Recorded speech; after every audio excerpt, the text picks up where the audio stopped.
David Simpson, would you like to kick us off and we can get underway? Thank you, Tim. Thanks, great. Welcome, everybody. Welcome to our third webinar in our lockdown series. For those of you that have joined before, you may have been on our first webinar, which was New Strategies for Leading Growth. We had David Storton. Our second webinar was How to Increase Innovation and Engagement with Natalie Turner. Today, I'd like to welcome, we've got some of our friends joining from the media. As Tim said, throughout the webinar, if people would like to tell us what country you're joining from, please do so in the chat function. And also, if you want to, you can share your LinkedIn profile. Today, we're delighted to have Andrea Edwards joining us, which is fantastic. I'm going to hand you over to our moderator for today. Back to you, Mr. Tim Wade. Thank you very much. Thanks, David, and welcome once again, everybody.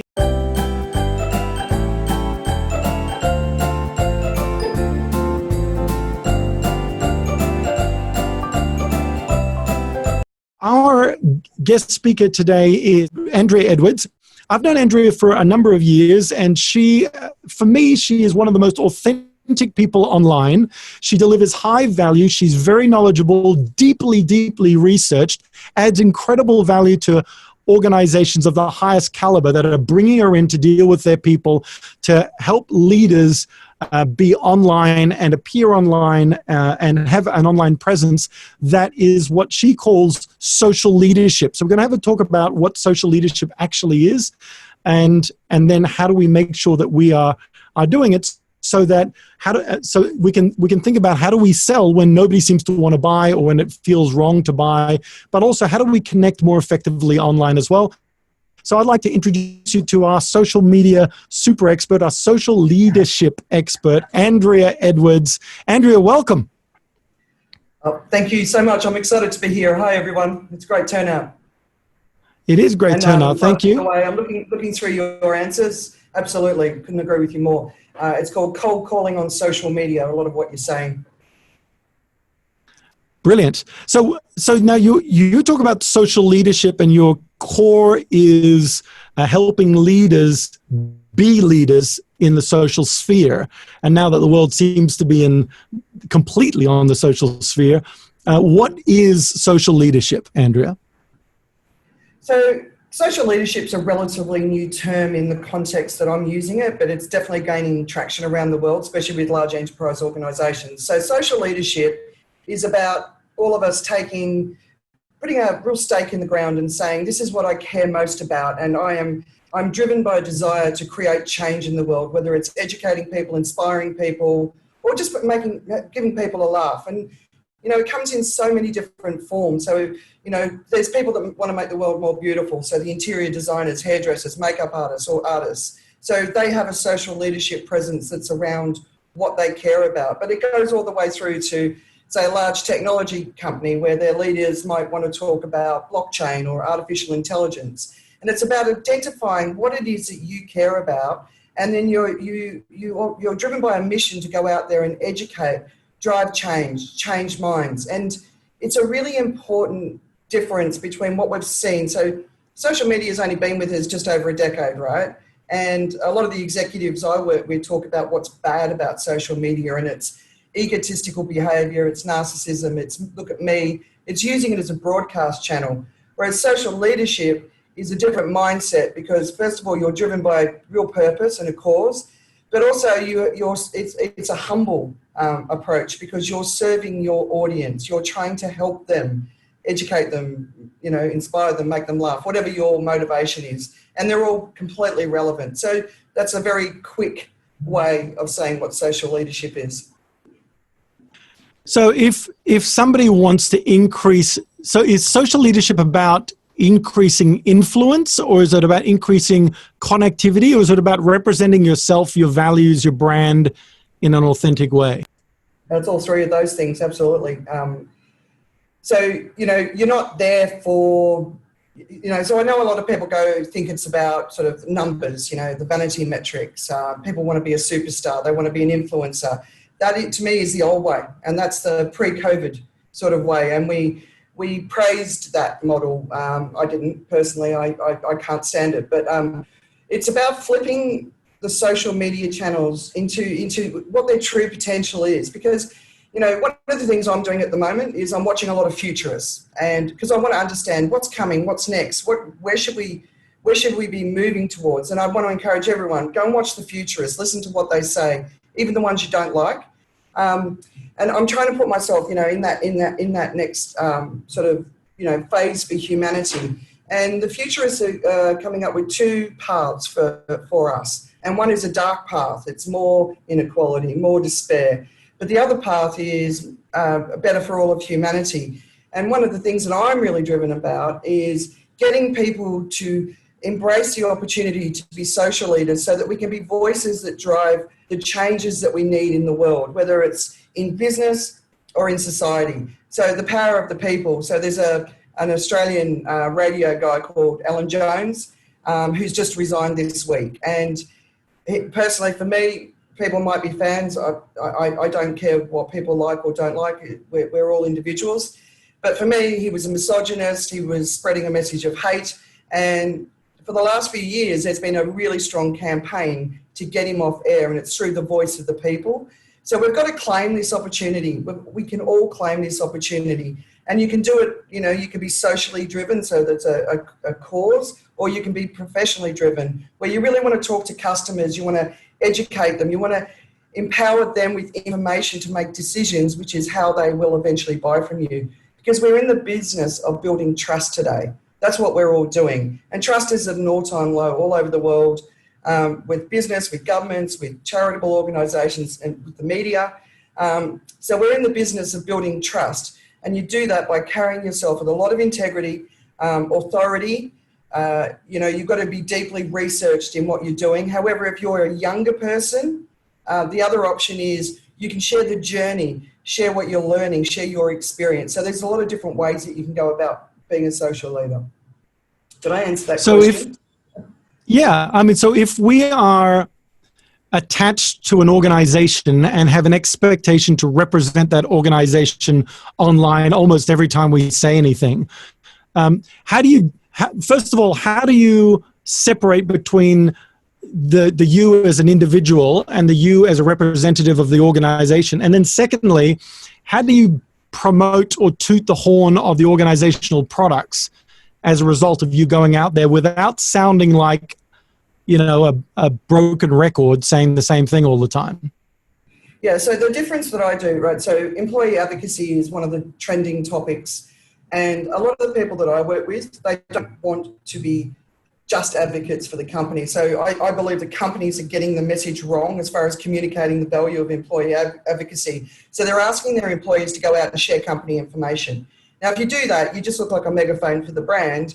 And I see people doing it where they'll share that they're working for a great company and they'll share it across all of their different social media channels. And, on Facebook, I'm looking at pictures of my friend's babies or celebrating a friend's wedding. I'm not really interested in what you're doing at work, especially the products you're launching, right? So employee advocacy is all about the brand. And I speak up about this. It's not a technology software problem. It's a cultural problem where the companies want the employees just to do that. But the companies who are succeeding, so we've got Gerard here, who's somebody I've worked with for many years, who to me is a fantastic example of a social leader.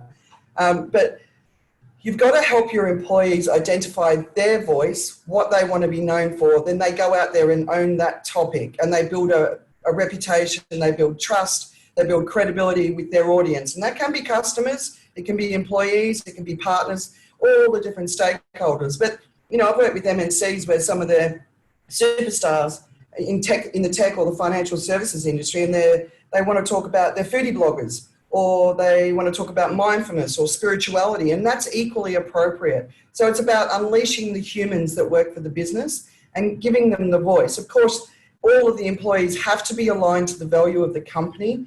Companies release social media guidelines, barely anyone ever reads them, but if you're aligned to the values of the company, then you should be going in the right direction with your voice. So identify your voice first, your message, what you care about, and then you do the company the honor of sharing the content that aligns to what you care about. So a lot of the company information, people don't want to share it. It's promoting events, promoting products, promoting services, what they do want to show is really high value stuff. So the CSR content, so that's the good that companies are doing in the world. You know, they're digging wells in Sri Lanka. People love to share that because they feel proud to work for that company. So companies have got to get much better at the quality of the content that they create, but the employees have to be there in their own right first, and the company benefits from the power of that profile. So, you know, for example, one of the guys I've worked with, his son's in LA working out or trying to break through and be a global rock star. And he wrote this blog called Eclipsed by My Son, and it's a fantastic article about his son's musical journey. And then he finishes the blog where he talks about how he wants everyone who works for him to eclipse him as a leader. And so it's a beautiful example of a leadership blog. But what happened was 5 customers reached out to him wanting to meet the man that wrote that blog, because he gave them an insight into him, his personality, his character. And people buy from people, right? Everyone's been talking about this for years. This is how you do it. By unlaunching your voice on whatever topic that you want to care about. Okay, so if there was a step-by-step like blueprint for social leadership, what would be the key steps in social? You mentioned some of them, but what would be the key steps in social leadership if I decide, okay, after this call, I want to implement some steps? What would be some key steps in a blueprint for social leadership, do you think? All right, so the number one, you've got to work out what you want to be known for. And this is something you're really passionate about. If you can combine heart and mind, a lot of people don't, it's more men actually, they don't want to do the heart. They're not comfortable with being so vulnerable. But the more vulnerable you are, the more powerful you are. So don't be scared to be vulnerable, but you can start off in a mind, you know, if you want to talk about technology or services, you can start there. And as you grow in confidence, you can become more vulnerable. So don't worry about not being too heart driven at the beginning, but get focused. And the best way to get focused is, if you don't know, ask people who are closest to you, the people who know you the best, ask your colleagues, but really spend some time. I've got a 1-minute meditation that we can share, which helps to sort of unlock your subconscious mind. I find the biggest problem is most people struggle to identify what really makes them magic. And everyone is magic. Everyone. Every single person I've ever met's got something special about them. But usually it's the stuff that it comes so easily to us that we don't even value it in ourselves. So whatever comes easy to you is what's magical about you. So tap into that. Work out what your focus is, what you want to stand for. And so then the next thing is work out who your audience is. Who do you want to reach? Do you want to talk to customers? Do you want to talk to partners? Do you want to talk to employees if you're a leader? And social media is a beautiful way to talk to your employees. I've seen great examples of that.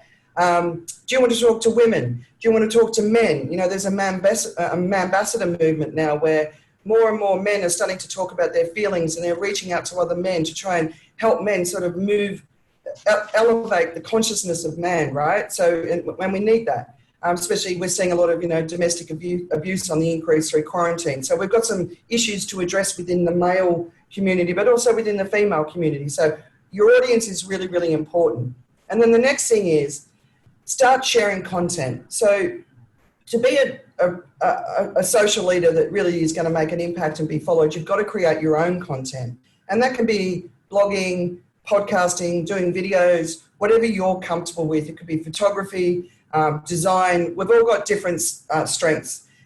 Whatever it is, don't be intimidated by putting your voice out there. And, you know, most of the work that I do is giving people the self-confidence to go out there and claim their voice.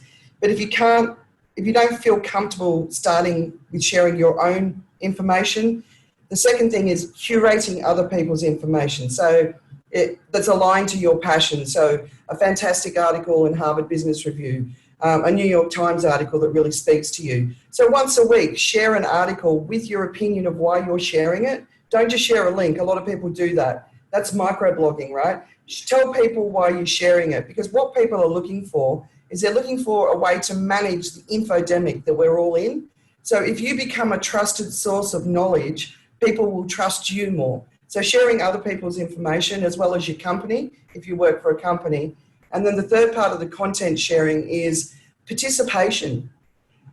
People look at social media as a broadcast channel. That's the old world. This is social media. So participate, comment on other people's posts, comment on their blogs, share their blogs if they're aligned to your voice. So really participate, ask questions. I'm building unbelievable relationships all over the world with people I've never met. I've only ever met them online, and we are genuinely becoming friends. So the participation is a really, really important part of that. Another thing is always act with integrity. People can see ego from a mile away. We've got to act with integrity, and that's where the service mindset really comes in. I have a very, very simple goal with everything that I do across all of my different social media platforms, whether it's my professional, my personal, or my other brand, which is a little bit more sort of out there, a bit more risque, a bit more challenging. But I want to make people laugh, think, or cry.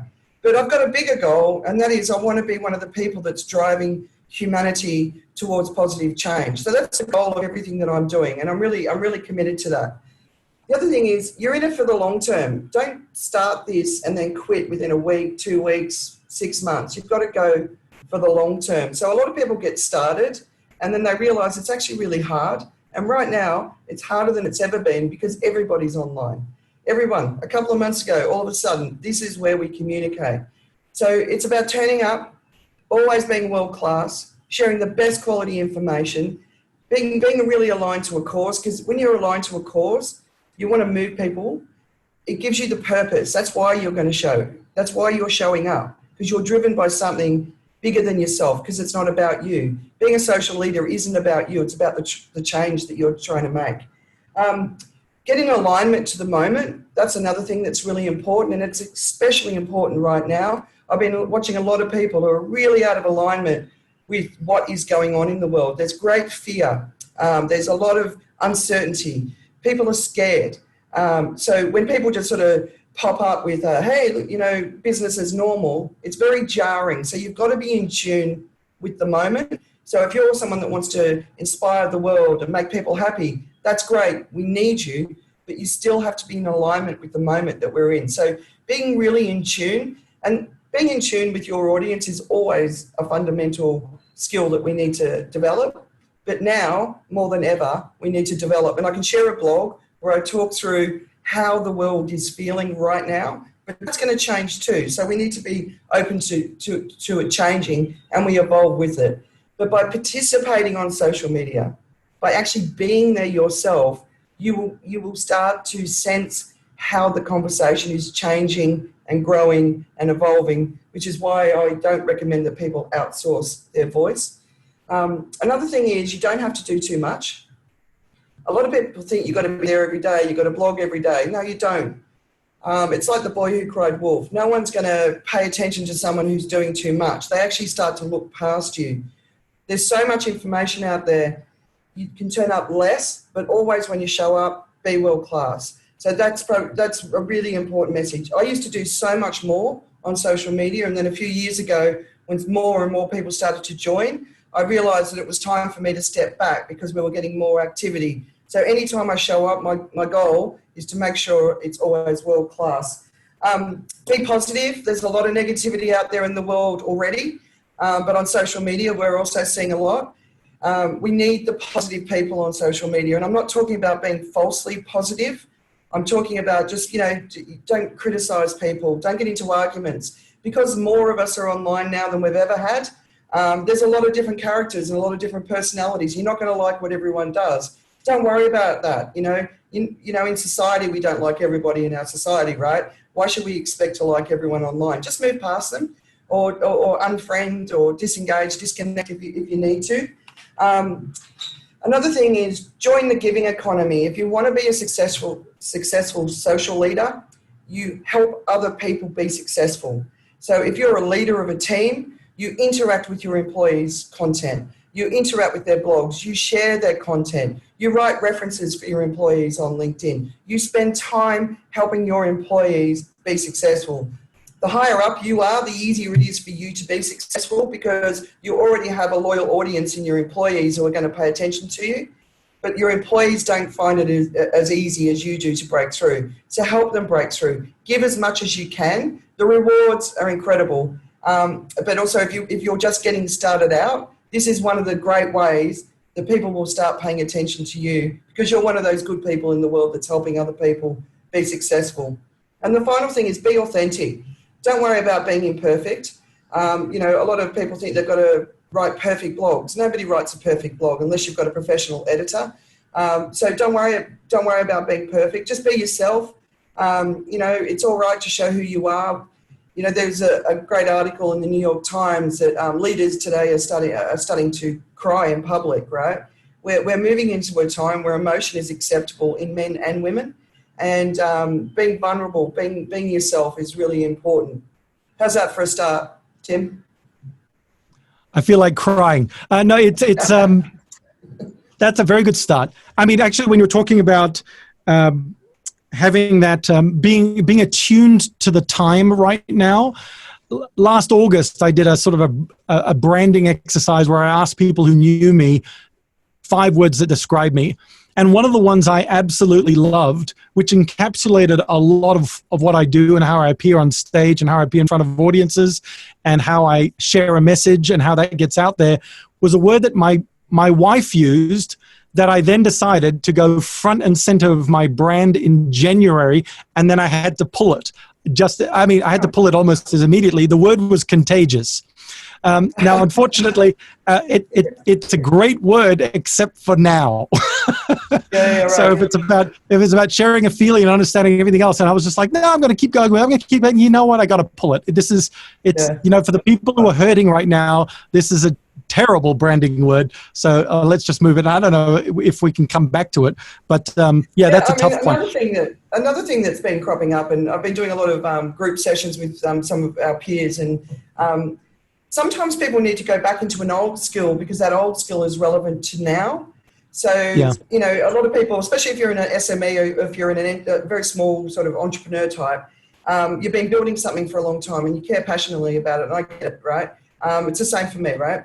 But it might not be the opportunity now to grow the business that you've got. You can still talk about it, you can still share about it, but there might be an old skill that you've sort of put to the side because you've moved on, but it actually might be relevant right now. So one of the ladies I've been working with, her past was in recruitment, and so now she's bringing back those skills because a lot of people will be or are looking for jobs, need help with their profiles, with their LinkedIn profiles, their resumes. So think about what's needed right now. That's a really core thing. And like I said, it's going to evolve, and you might have to go back before you can move forward, but that's okay too.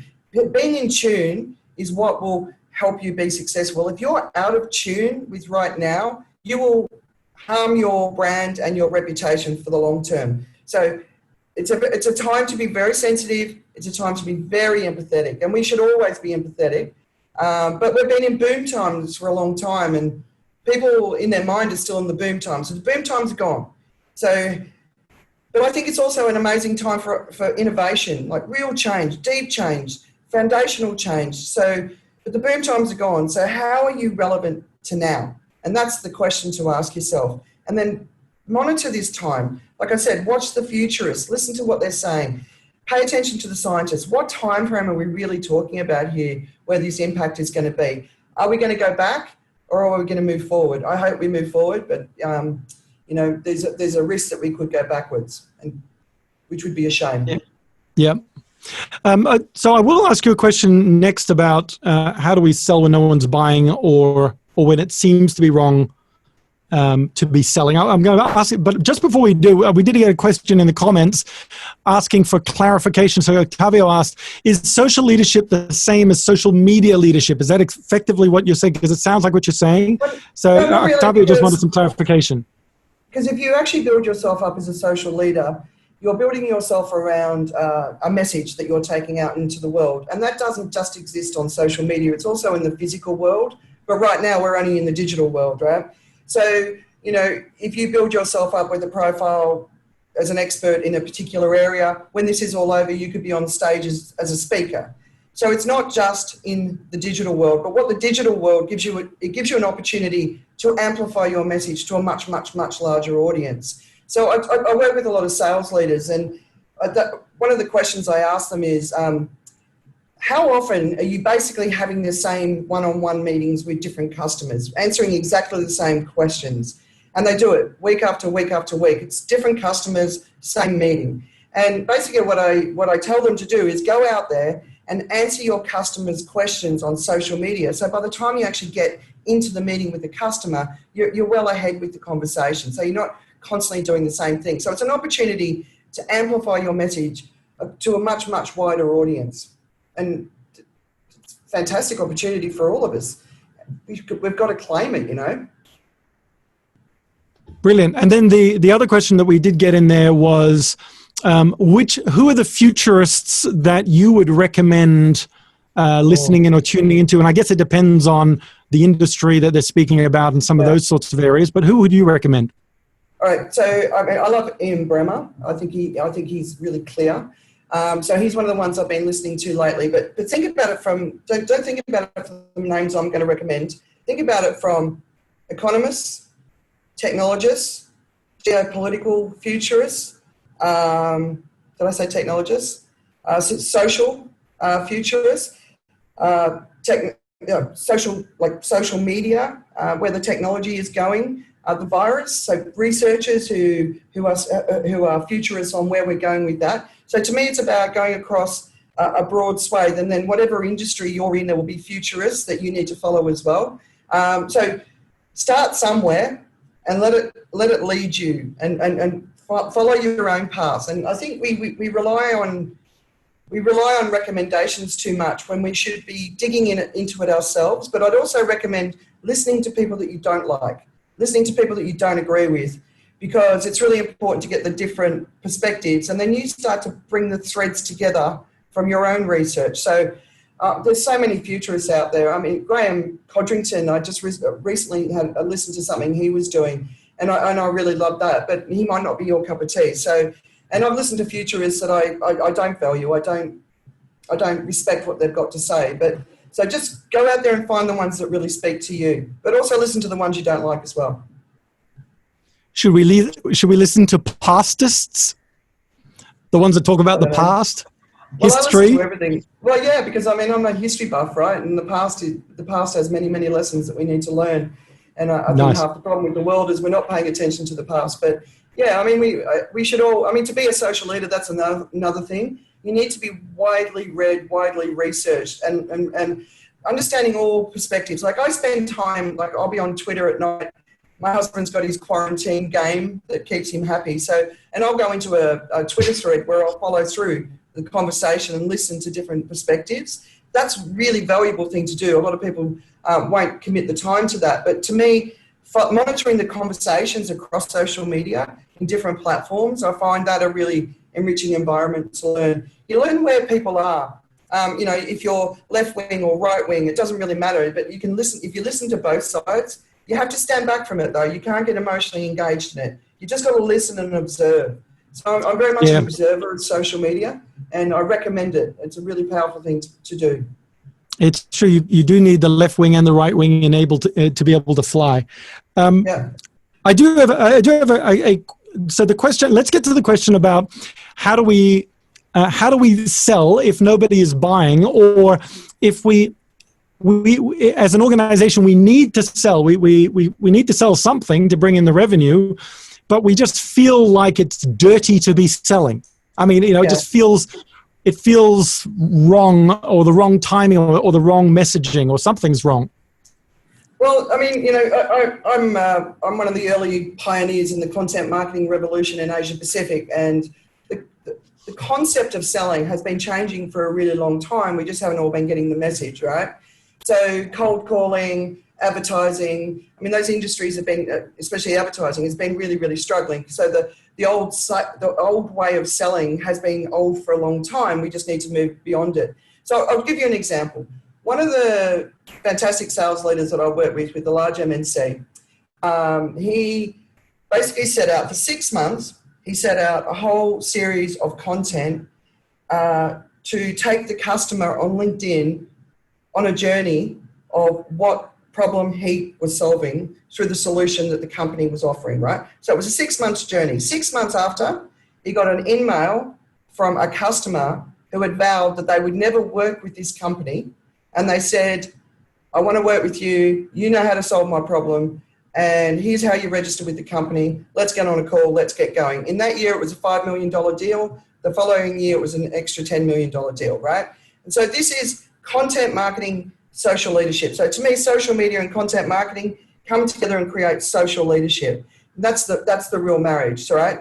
So, I mean, the other thing is people are buying. I mean, if you look at the share price of Amazon or Zoom, people are buying, but they're buying what they need right now. So if you're selling something that people need, then it's okay to go out there, but you don't need to do this direct sell the value, sell the problem that you solve. So all the content that you create, the content that you share from other sources, it should all be about bringing your customers on a journey so that they understand how you can help them solve their problem.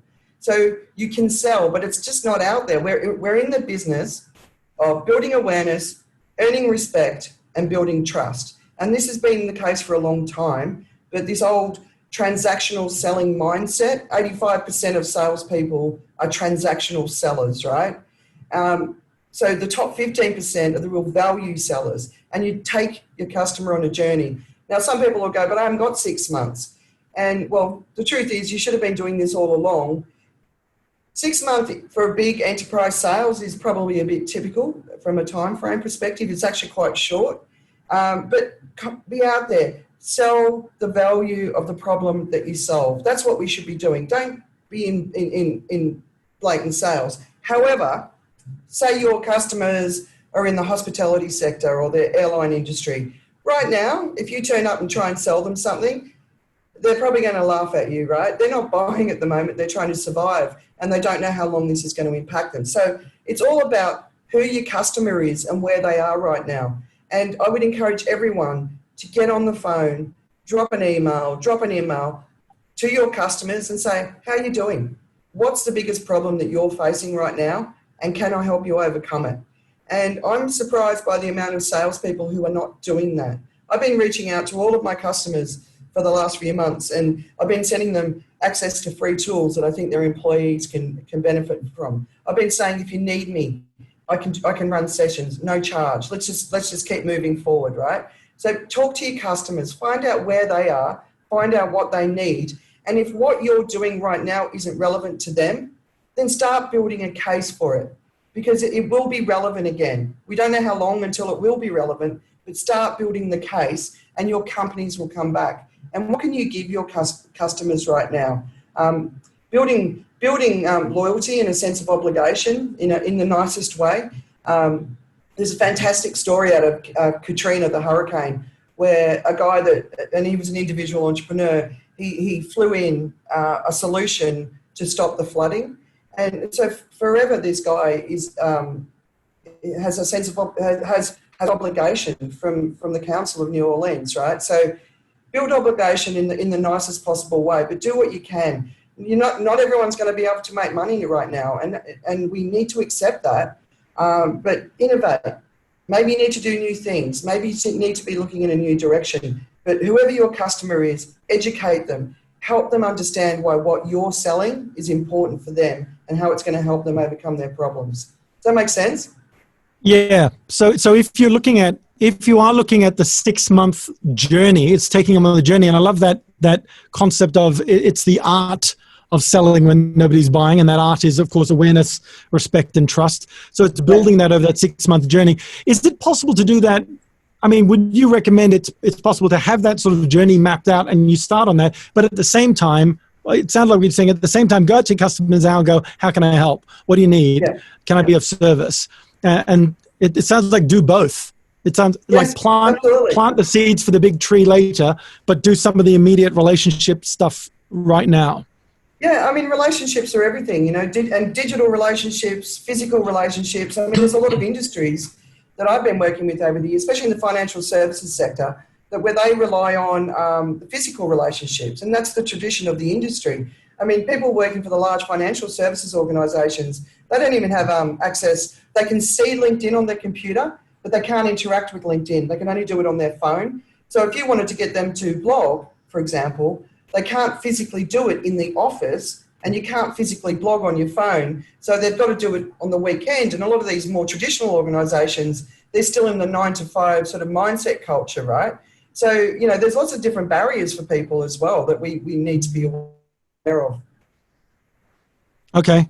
And so what are the key do's and so what are some other key do's and don'ts for people now based on whether we stay in lockdown and I guess when we come out of it? So what are there some other do's and don'ts that you can share with us? I think the most important thing is stay on the pulse of the feelings around this crisis that we're in, right?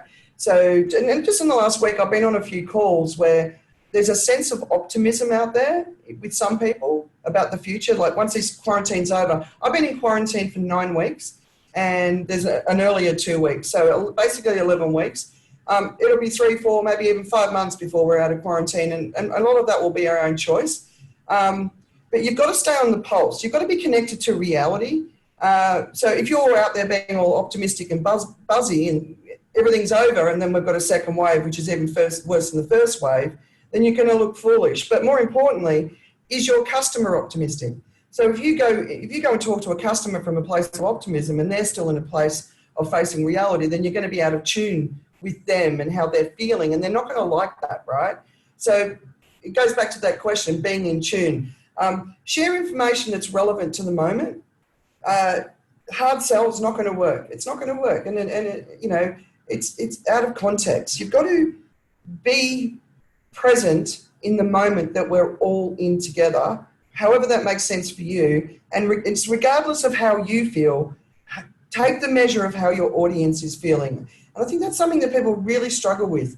And because I'm in the communications profession, it's always, put yourself in the shoes of your audience, right? That's always been my sort of the way I think. And people really struggle with that. But keep putting yourself in the shoes of your audience. If you can do that, you can survive and potentially thrive through this time. What are the other ones? Don'ts. I mean, just if you work for conspiracy theories are a bit dangerous at the moment, guys. Pandemic was a big one recently. I've actually spent most of my life sort of researching conspiracy theories, and I find them really fascinating. I know that some of them are true, but I also know that the majority of them are false. So if you work for an organisation, you've got to be really careful about what you share. So even if you believe it yourself, really check yourself. Do your research. If there's a lot of contradictory information around something that's released, it doesn't mean that someone's in government's trying to suppress it. It probably means that it needs to be looked into further. So we've got to invest in the knowledge that we share. We've got to invest in research. Like, Tim, when you introduced me, you said I'm really well researched, because I know that, well, one, I'm really well researched because I'm a very intuitive and I'm a very creative person, but I've worked with very data-driven people. So I know that if I want to make a point, I've got to back my points up with data, even if they come from a place of intuition. Otherwise, I can't appeal to people of logic, just pure logic. The sort of people I'm talking about. So we've got to do the work. We've got to invest in this. Take it seriously. How you present yourself into the world, if you don't get it right, it will harm you. So, and I'm not saying that to scare people away. I'm saying it to say, take it seriously. It's a really important opportunity for all of us, and it's going to be important for your future career opportunities, because everything's up in the air at the moment, and that's important. So what would be an easy, apart from doing lots and lots of research, because everything that I'm hearing at the moment sounds like it's going to take a lot of time, which is why I think a lot of people don't do it to the level that they could, and sort of rationalize it down to the simple steps that they can do, and just go, if I just make that my habit, I can go bigger, I can but if it's my habit, then that'll be good. With regards to misinformation, what's a very simple way to just ensure that you're not spreading misinformation? All right, so before we do the misinformation, I want to address the time issue, because I obviously spend a lot of time on social media because that's my choice. I love it. I love the platforms. I spend a lot of time on it. It's an extension of how I live my life. I'm not a Gary Vee or anything like that, but it is an extension, but mainly from a knowledge point of view. When I work with, if you work for a company, and when I work with companies, I'm saying to them, do 1 or 2 things a week. Just share a piece of content that's aligned to your passion, and share a piece of company information. Just do that twice a week, Tuesdays and Thursdays. That's job done. And then maybe, I blog every 2 or 3 weeks professionally, no more than that. I mean, I write really long blogs, but I've always done that. But blog once every couple of weeks, blog once a month, once a quarter, or do video, do a podcast, whatever is the comfortable platform for you. So you shouldn't be spending too much time doing this, but you do need to spend some time doing this. And there are going to be jobs that you've done in the past that you're still doing that don't have any value in the new world, right? So people need to stop doing what isn't valuable anymore. And we all do have more time. We're not running around to meetings. We're not, well, other than the digital ones, right? But we're not going back and forth to offices. We've got different time now. So invest as much time as you can. But if you can do, an hour a week maximum, you can achieve a lot in an hour a week. And that includes sitting on your social media platforms, like scrolling through LinkedIn, scrolling through Twitter, seeing what people are sharing, seeing what's trending, that sort of stuff. So that will help you as well. And then the misinformation side. So first of all, I just say verify, verify, verify. During this pandemic, one of the things people are doing is they're sharing research that has not been peer reviewed. If it hasn't been peer reviewed, it's useless. Until it's peer reviewed, it's basically misinformation. It doesn't mean it's not going to be right, but because we're operating at such a speed, because people are trying to get to the answers, in the past, most of that unverified, unpeer reviewed research, we didn't even know it existed, right? They're just sitting in databases in universities around the world. Now we're all on top of it because we want answers. We're desperate for answers.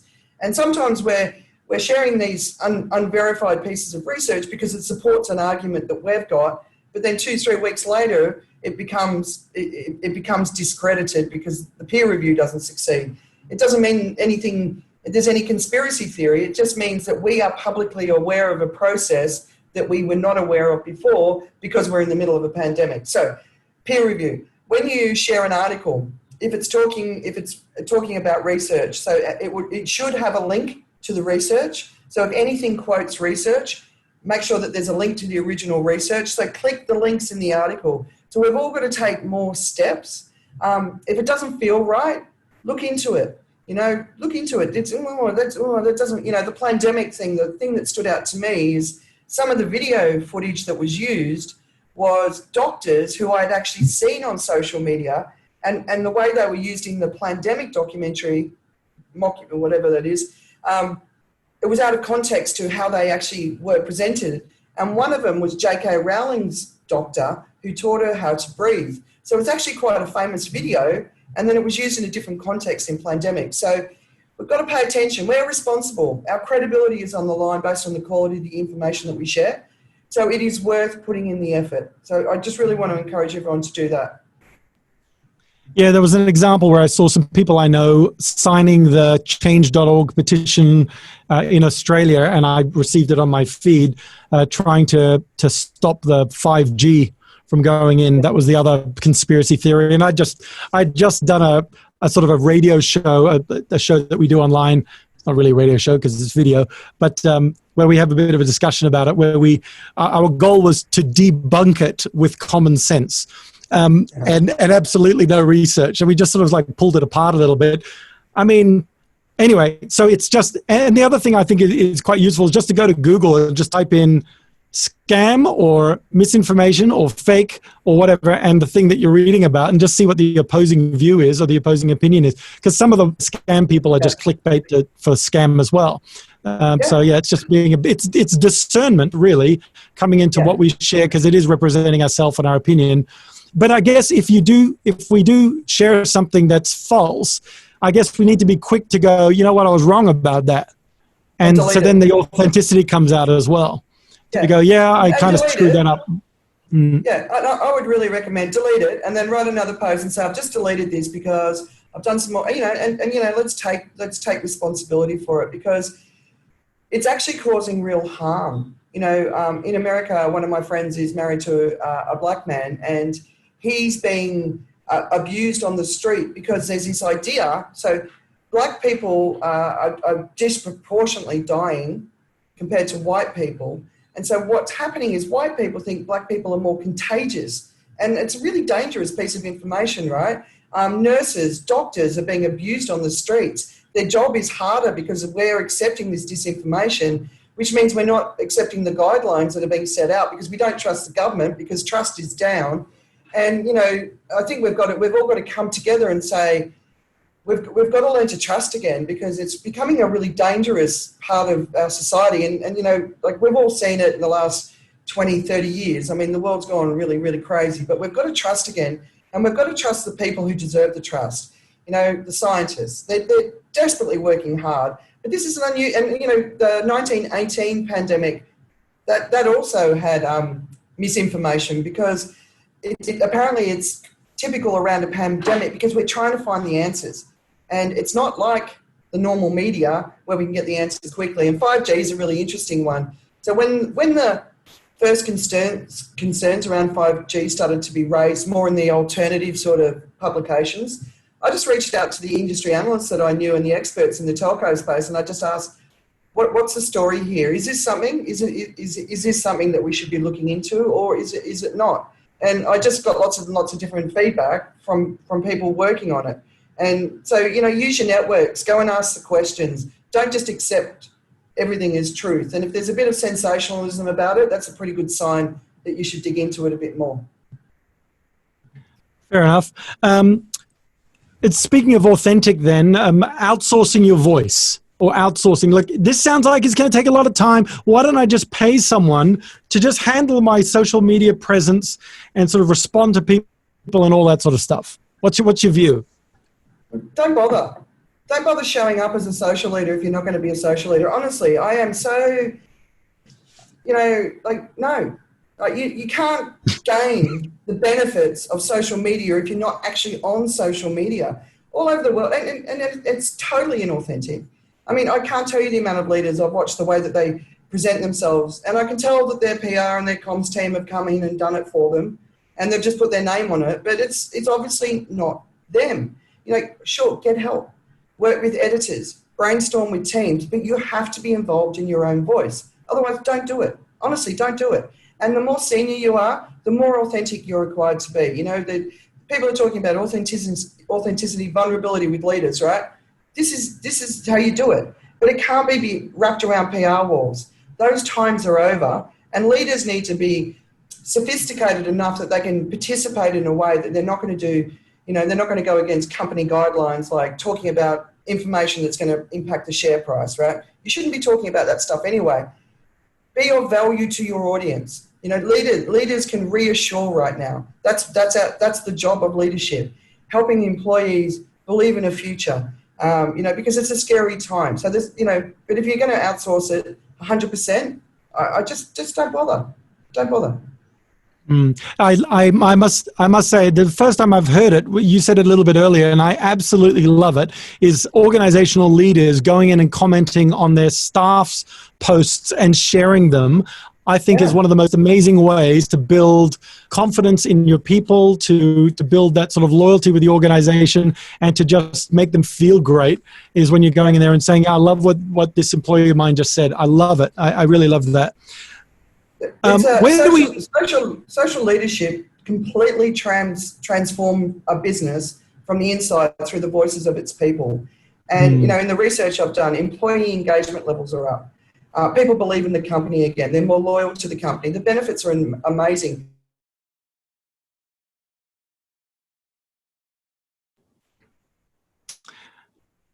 The benefits are amazing. The benefits of silence are less amazing. But Andrea's up to Phuket at the moment. Oh, she's back. Did I go? We missed you you said the benefits are amazing, and then you gave this pregnant pause so that it could all really hit us. And that lasted until now. No, you looked a bit better. Okay. Yeah. Oh my God, what was I saying? But for leaders, like praising employees, celebrating employees, honouring them, it's amazing. But also the other audiences, like the journalists that you work with, go and interact with them on social media, the partners, the analysts, the influencers in your space. You know, give to all of them, because then you build this human community and you all take care of each other. So it's incredibly powerful, and it feels good. We have, by the way, we have some journalists and media on this call at the moment. We'd just like to thank them for being here as well, and feel free to connect and reach out or pop something in the chat if you'd like people to reach out to you as well. The other question, the other quick question, I guess. So now I'm going to pack it in because we've only got a few more minutes till our original chunk time finishes, and then we'll sort of announce that we're done. So we've got about I think about 10 minutes left of the core time. Then we're going to open up for questions if people would like to stick around. So we're going to close the official part in 10 minutes. And in that time, I just wanted to ask a couple of key next step type questions. Like for people going, okay, what, I get it. I need to do it. I need to do something. What can I do? My first question on that is, how do we stand out now that absolutely everybody is digital? How can we stand out? And you mentioned something about being world-class before and not over-informing, because if anybody on the call is like me, I may be a fan of somebody, but if I get 3 emails from them or 3 pieces of content a day, I'm just I'll set up a rule, put it in a folder, and never see it. So it's probably less is more. And Andrea just wrote the most amazing piece on LinkedIn, this article. It's a long article, but it is so super valuable about what she's hearing people are needing and talking about. And if you just go through that article, you can find angles to speak to people. It's an amazing article. You need to see it. Believe me, it's amazing. So how do you stand out when everybody's now digital? All right. So, I mean, it's a mindset, but if you work out your focus and it's a real passion, it's a real cause, you're going to put energy into your presence that most people don't, right? So nobody can resist passion. So the more passionate you are, the more you're going to earn attention, because we're all in the business of earning people's time and attention today. And that's why I say don't do too much. So, I do write very long blogs, but I publish them every 2-3 weeks. And I notice that the majority of people who read my work read it on a Sunday morning. So they're obviously having their coffee and they're saying, all right, Andrea's got a blog, I need to spend time with it. So start with shorter content if you're going to write it. Senior executives, if they're a target for you, they do like to read. Work out how your audience likes to absorb information. So younger generations like to watch video, but a lot of people at the moment are stuck in home environments with children, homeschooling. Can they actually watch the video? Are they too distracted? So really think about what the way your audience wants to take on board information right now, but also beyond. But be really purposeful. Actually, Andrew, just a quick question. Let me just interrupt very, very quickly. Everybody on the call, can you just quickly type in, do you like to read, watch video, or skim? Read in depth, watch video, or skim? Just quickly type it in the chat. So we got video, read and skim, read and watch, video and skim. So it's a bit of both. Yeah. So it's about understanding. It's about understanding, how people like to absorb information. But the other thing is, I've seen a real change in how much time people are spending with information. So videos around about the 8-minute mark. The ones that are talking through the crisis that we're dealing with, they are getting full views. So YouTube will give you an accurate idea of views, whereas Facebook and LinkedIn, I think they give you false numbers. But YouTube, you've got to watch it to the end, right? But people are spending more time with valuable information that is helping them deal with the challenges they're overcoming now. So we are spending more time with information. So ignore all the shortcuts, ignore the vanity metrics, ignore all that. If you change one person's life with what you share, then it was worth creating, right? So, and the vast majority of this, the past was false. It wasn't real. It wasn't meaningful. And I think people are seeing that now. We're celebrating nurses and doctors, but we're criticizing the influencers. So it's been a big shift from where we were a few months ago to where we are today. And I don't necessarily think we're being very gracious in criticizing the influencers, because everyone loved them when times were good, and now when times were bad, we're turning our praise elsewhere. But the most important thing is we've all got to move into a meaningful place. This is a dramatic shift for the world, and if we get it right, we can create a better world, and I really believe that. But it's also a dramatic shift for business, and business is going to change. It's going to fundamentally shift. I'm I'm looking at some of the things, people are going, oh, manufacturing work's going to come back to our country. Great, more jobs. No, they're going to automate, they're going to use robots. We're going to have universal basic income. We're going to change society. And I'm excited that we're finally here. We can do it. We needed this stop. We had to stop the craziness.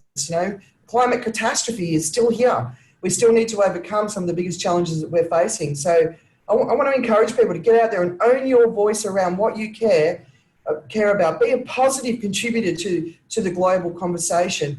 Yes, there are a lot of negative voices out there, but the only reason that there's a lot of negative voices out there is because there's so many people with a powerful message who don't have the self-confidence to share it. And they're the people who we need to hear from. We need everyone that's got a great message to get out there and share it. It's your obligation to humanity to be a social leader today. So let's do it. Let's not let that dark path that we could be going down, which is dictatorship, monitoring citizens, deeper inequality. I mean, it's already bad enough, right? So we're just going backwards. Some of the futurists are predicting we're moving into the dark age. And I don't want to go into the dark age. I want to go into a bright green age. And we all need to come together. We all need to want it enough. And we all need to believe that we can achieve it together through our voices. And I know that we can. We can do it. Yeah. Very nice message. Now, Andrea, you've got a book about social leader, about your LinkedIn profile, right? Yeah. So was that 10 steps? Our LinkedIn profile. Okay, now go ahead. Free. It's a free download on Amazon Kindle until the 26th of May. So I've made it free. I just published it a couple of months ago, so I just figured it's something I can put out there into the world that can help people at the moment. Grab it, 26th of May. We're going to have to put it back for a cost. It won't be a high cost, but just grab it while it's available. Even if you're not in the right mindset to do it, just grab it so that when you are in the right mindset to do it, you get it done. Have good-looking social media profiles is really important. Make sure they're very visual. 63% of the world learns visually. So great banner, nice photos, lots of visuals all throughout your profile. So just do it. Get your profiles looking awesome. So that's something you can get people to help with, I suppose. You can say, I need a visual to represent this, and then they can go and design it. You can put it on. But your voice, you're not outsourcing, but some of the extra stuff people can get help with, presumably. I mean, that seems to make some sense.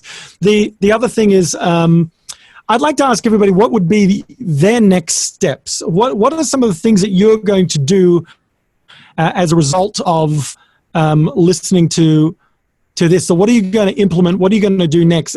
I've got a poll.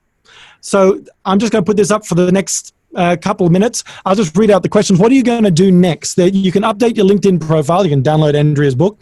Update your other social profiles. You can increase your output on social each week with quality. And that's for people who haven't been doing anything. Or you can decrease your output on social each week, but increase quality. That's for people who are just vomiting onto social. Find an accountability buddy for my social leadership. Now, Andrea, you haven't really talked about this. What's the use? What's the benefit of an accountability buddy on social leadership? And just before you do that, number 6 was rework my content to be less sell and more value. And number 7 was update my website. What are you going to do next? You can click as many as you like, but what are you going to do next? Andrea, tell us about an accountability buddy.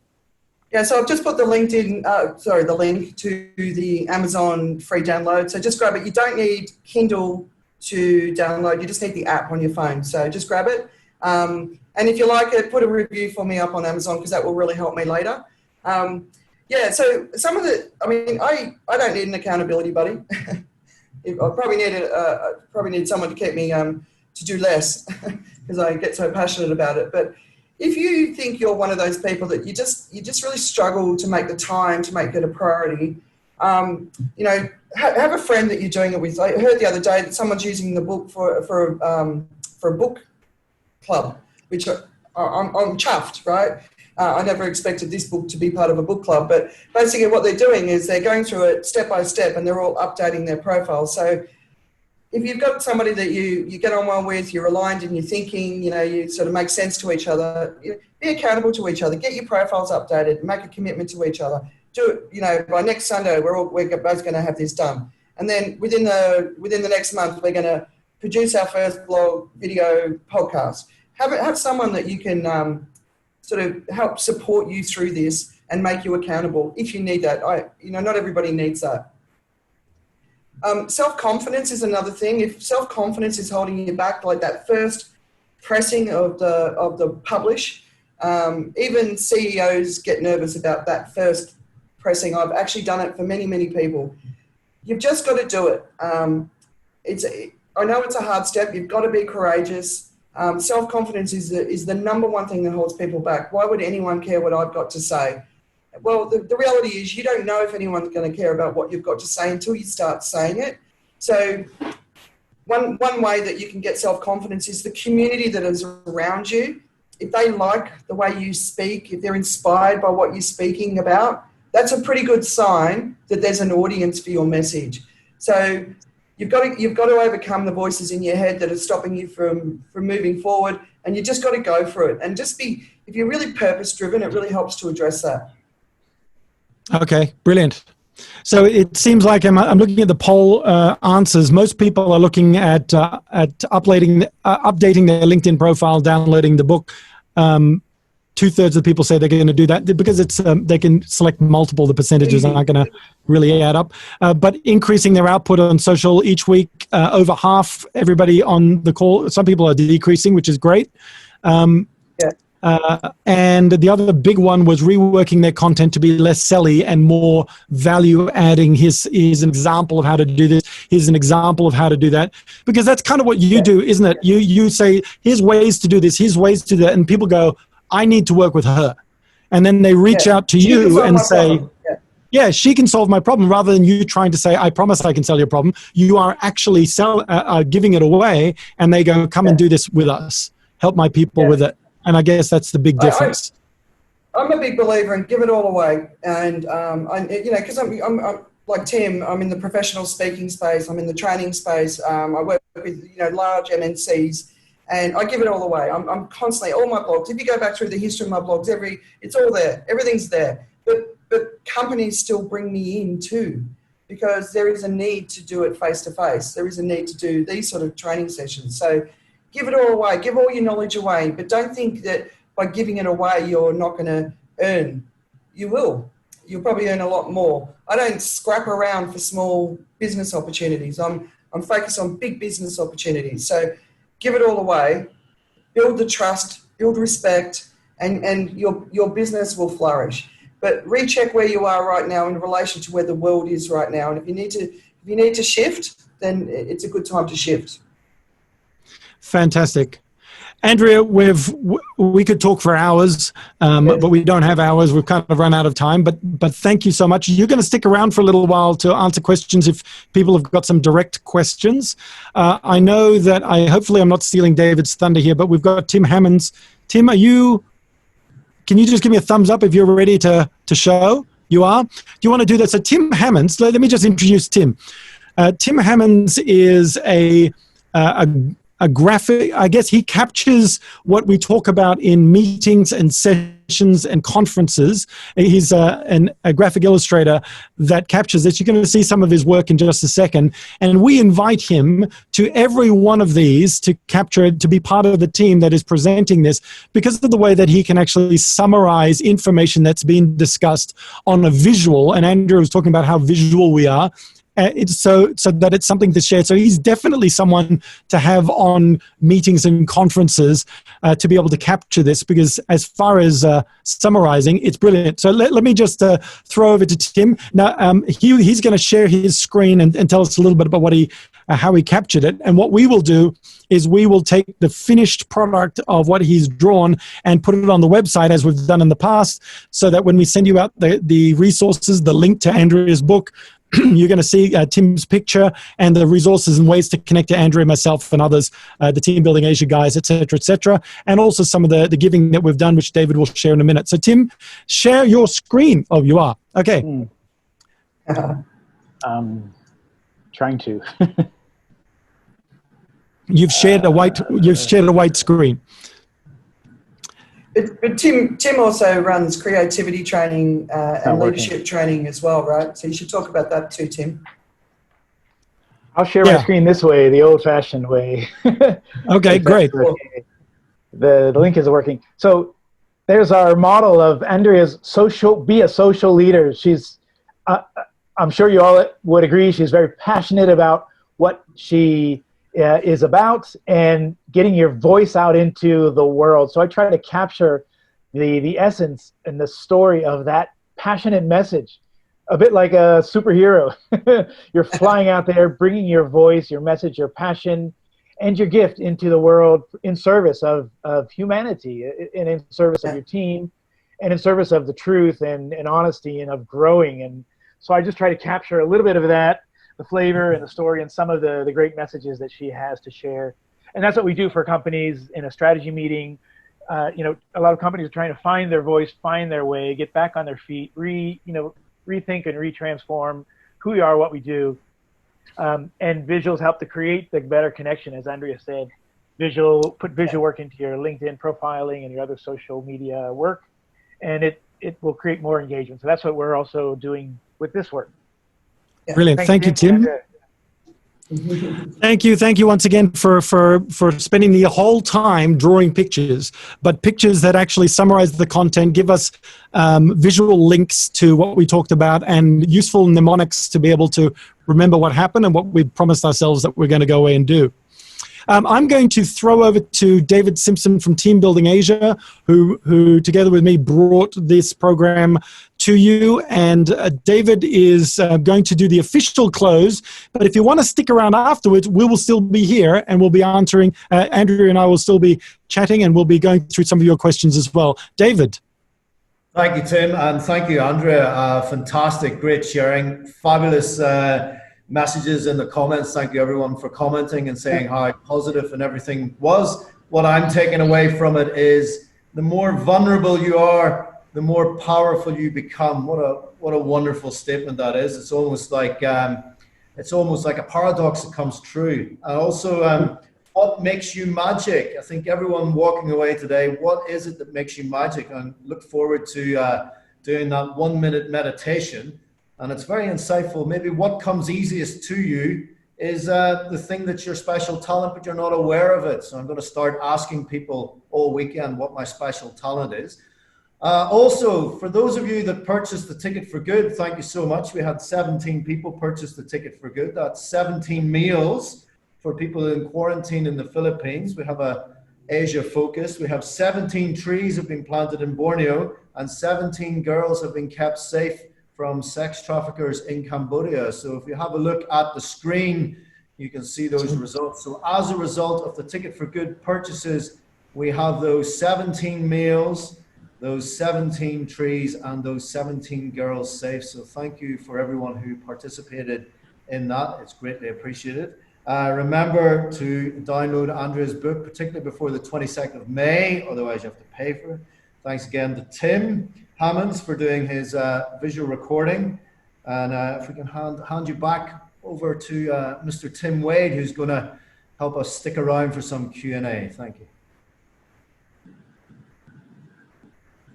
And always useful to unmute yourself. Brilliant. Thank you, David.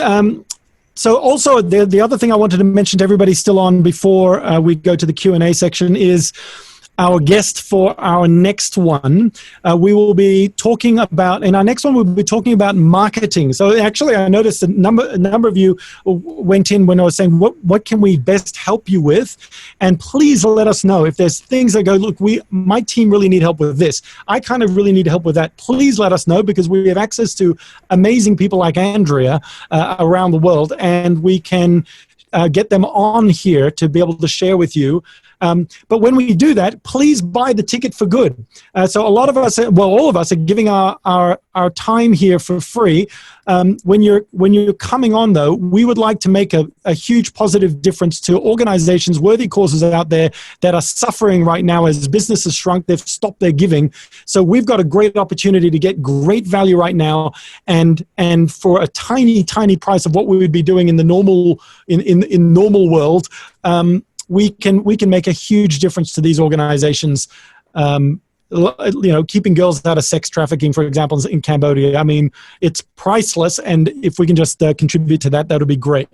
But if you really can't and you just need this information to help you with cash flow and getting everything else, that's why it's for free. But if you can, please do it.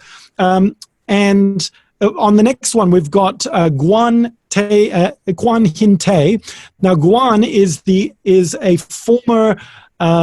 He was the jury president of Cannes Golden Lion Advertising Awards. He's the first from this part of the world to be that jury president. He will be coming online to talk about advertising and marketing, but but doing it in a very cost-effective, pointed, direct way. So today we talked about social leadership, about going out there, but how do we support that with key marketing messages online? If people are pulling their budget right now, there's an opportunity to get a little bit more airtime at a lower click rate online as well. And so Guan's going to share with us some ideas about how to do that across platforms and in a really interesting and very cost-effective way. So I highly encourage you to be online for that one, because he's very creative, but very business savvy with the creativity side as well, has his own agency, that sort of thing. So please be online for that one as well. That'll be in 3 weeks' time, and you'll get the details for that as well. But yeah, once again, thanks for joining us. Andrea, I'm going to ask some of the questions. If people pop in their questions into the chat box, I will certainly be answering some of those as well. Rosemary wants to be my buddy, but I was looking back through some of the conversation and noticed that you the witches in Australia. Yes, I'm part of that too. So I very much in support. There's this community Facebook page in Australia. I won't say what it is because it swears. But anyway, these women have done amazing work, but they've raised the voice in Australia around issues like misogyny, because domestic violence is so high. And it's been awesome. So the power of the people, we've got to believe in it, because we can create great change. I know that. Yeah, there's another question here from Muriel. I'll ask in just a second. There was something that came to me I wanted to mention a little bit earlier, and that is about, I asked everybody, how do you like to consume information? And we got a lot of people talking about they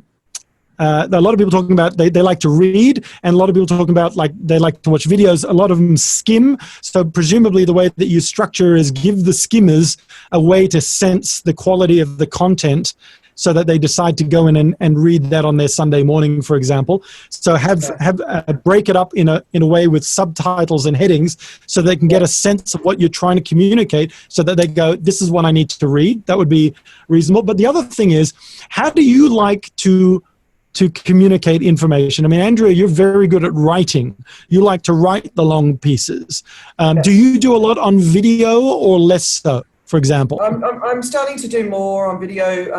Before my 50th birthday, on 1st of January, the last party I went to, I did 50 years, 50 wisdoms, and I did 50 days of video. And that was pretty intense, actually, but I enjoyed it. But I know I need to do more, so I've been doing some misinformation videos on YouTube for my professional channels, and I'm gonna start doing more. But my preference, so I love being off the cuff, but at the same time, when I'm putting information out there in the world, I like to spend more time with it, be more reflective. So, but I've got to cater to different audiences, and different audiences like information in different ways. So it's not my preference, but I know that I need to do it. So, start where you're comfortable. I think that's the important thing.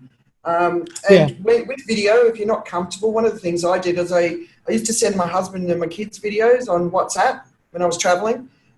This is a few years back, and literally it was about me getting comfortable with video, just talking to them that way, and it helped me to get comfortable. So just practice, do lots of different things. I'm going to do a funny little video about getting the right light for video and the angle of phones. You're seeing a lot of people putting their phones under their chins. Well, the older you get, the less you should be doing that. It's just practice, but be where you're comfortable to start with, I think is a really important message. Yeah. I mean, the other thing is that if people are consuming information on video, and a person is decided they're only going to write in one particular platform, it's fairly easy. I mean, one of the things I recommend to people is that they write it out and then they sit there and video themselves. They can set it up with the lighting and everything else, or like this, or using Loom and Loom LOOM, where they're just reading it off the screen with a video of themselves. But just read your own article. Even if you just sat there and go blah blah blah blah blah, and you read your own article, and then you add some bits to go, the reason why I wrote this is because of da da da, and then come back to the article. At least you're on the platform where video is going to be. So maybe that one's sitting on YouTube, or that one's sitting somewhere else. The other one is, for me, I usually think while I'm talking. So when I'm actually in conversation with somebody on a video, which is why those sort of talk shows work so well for me, I tend to record them, then transcribe the recording. And this is where I may get some outsource help to turn the transcription from gibberish into an actual readable piece of content, because I can sometimes talk in sentences that never finish. So somebody needs to turn that into something that's readable. But that's outsourceable. It's still my voice. They're just cleaning it up for somebody to read it. And 50 Wisdoms, I've just had the whole lot transcribed. It was a big job, but I didn't do it, obviously, right? Yeah, so transcribing from video is definitely an opportunity to create written content, so you can deliver both. Yeah. So there was a couple of apps that I'm happy to share, and then we'll go back to some of the questions that are in it. The one that I keep sharing is called Descript.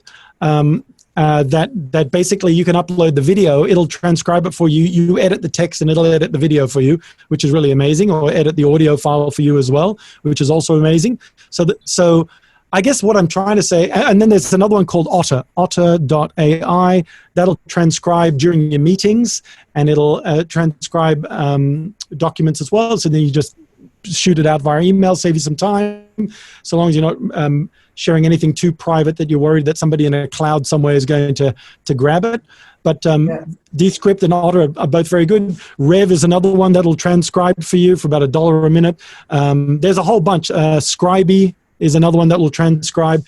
But the idea, I guess, is do it, create the content in the way that you like creating the content, and then use these tools and resources to create the other way. So if you like writing, write it, and then sit there, read it in front of a video, so at least you've got the video version of it. And some people are okay for you to just sit there and read.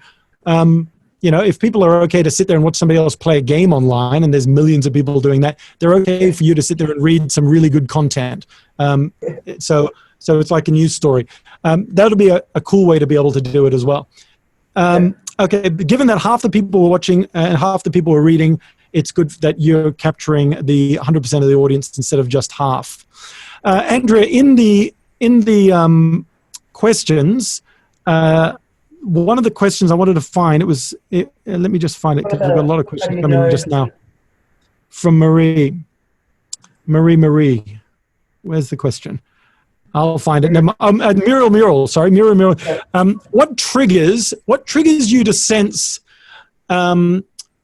somebody's not being genuine or has a hidden agenda? What's your kind of thin slicing that? That's a kind of an experience. I read smells so wrong. much information. Sorry, have I paused? No. It smells wrong for some reason. Yeah. It does, and it's not conclusive enough, or if it's referencing research and it doesn't link to the original research, to me, that's a bit of a sign if you've got to go and find the actual research.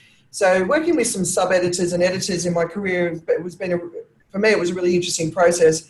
So if I ever put together content with reference points, they would actually dig deeper into any references that I included to get to the original source, and they taught me how to do that. So the references are really important. Just not drawing strong enough conclusions. So as an example, I see a lot of people sharing content from Inc. magazine or from Forbes. And because they've got a lot of contributors now on both of those platforms, you've got to really look. And if they're not drawing strong conclusions, if it kind of leaves you sort of finishing where you don't feel like you've gotten to the end of the story, or the conclusions aren't strong enough, to me, that's a real sign. It's just laziness, typically. People aren't necessarily being vindictive. I think the other thing is that we really struggle with people's intentions. So I don't know what people here think about Plandemic, but I don't understand this woman's intention or the filmmaker's intention in creating that, because if it was a credible story, there were other ways that they could have achieved the exact same thing, but even probably been more successful. And they didn't. They chose a dodgy path, and you know a dodgy path because it's like, watch this before they take it down. If that's the first thing that you hear about a piece of information, then there's something going on, right? So just share with all your friends. Yeah, and there's lots of insights, and Grant next week's going to in your next session is going to talk about advertising, but the fundamentals of manipulation that have been going on in society through advertising, through marketing, through just governments. We all know what they are. We just choose to ignore them when it doesn't suit us, right? But the sense of manipulation, you can feel it if you're paying attention, if you're looking out for it. So just verify everything. Make sure it's, like I said, peer-reviewed research. We are in a pandemic, so it's a different situation where people are more panicking because we want answers. We want to know, right?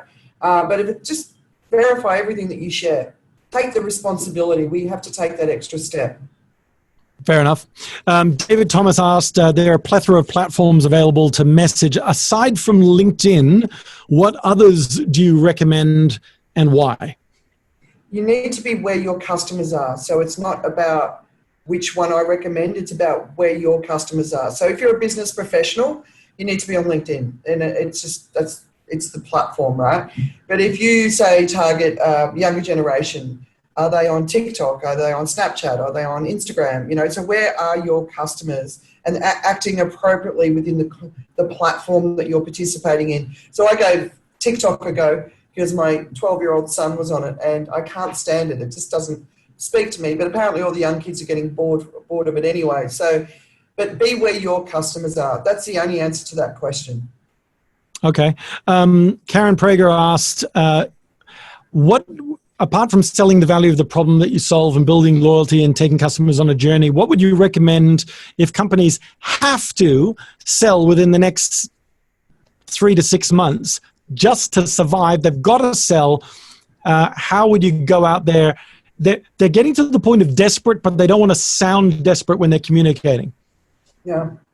I mean, if nobody's buying, nobody's buying, right? So if you're putting a product out there into the world that is not needed right now, you're not going to sell no matter what. So I think it's a different question. I think, is it a time to transform? Is it a time to offer some different services?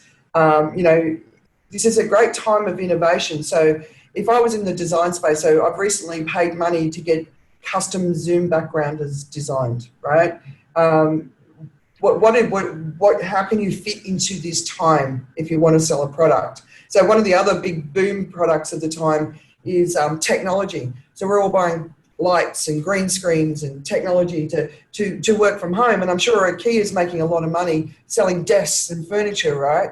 As we all sort of adjust for this long-term potential change.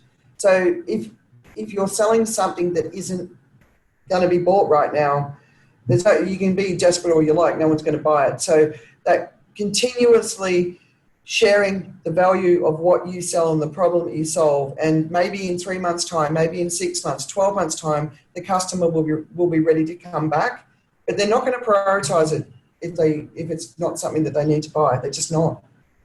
Yeah. Alrighty. I'm mindful we've just gone over the hour and a half mark, so we're going to close it up. There were a couple more questions, but you can still connect with Andrea, myself, Tim Hammonds, or the guys from Team Building Asia. If you've got conferences and team building and events that you would like facilitated, I'm available for that. Andrea is available for that. The Team Building Asia guys are available for that, and Tim Hammonds is available to draw the graphic illustrations for it as well. We'll be sending you out a web link with the resources and ways to connect with us as well. Make sure you go and get Andrea's book. The link was in the chat. If somebody might share that link again almost immediately, just so you can click there as the last thing to do. But other than that, David, do you want to just do the final thank you and we're done? But from me, It's been a pleasure to be with you. It's been wonderful to chat with you again, Andrea. Thank you for your sharing and your insights and your learnings. I've taken away a lot, and I've got a lot of work to do now to go and create some amazing content of world-class standard too. So thank you, and thanks everyone for joining us. Thank everyone. I just hope it's been valuable. That's everything I do. I hope it's of value, and that's social leadership too, right? Deliver value. Always deliver value. So thanks for listening, guys. I appreciate it. See you then. Thank you, everyone. Thanks again. Thanks, Andrea. Thanks, Tim. Everybody at Team Malaysia. Thanks, double Tim again for visual recording. Thank you, everyone, for joining. See you at the next one. Great, guys. Thank you. See you all.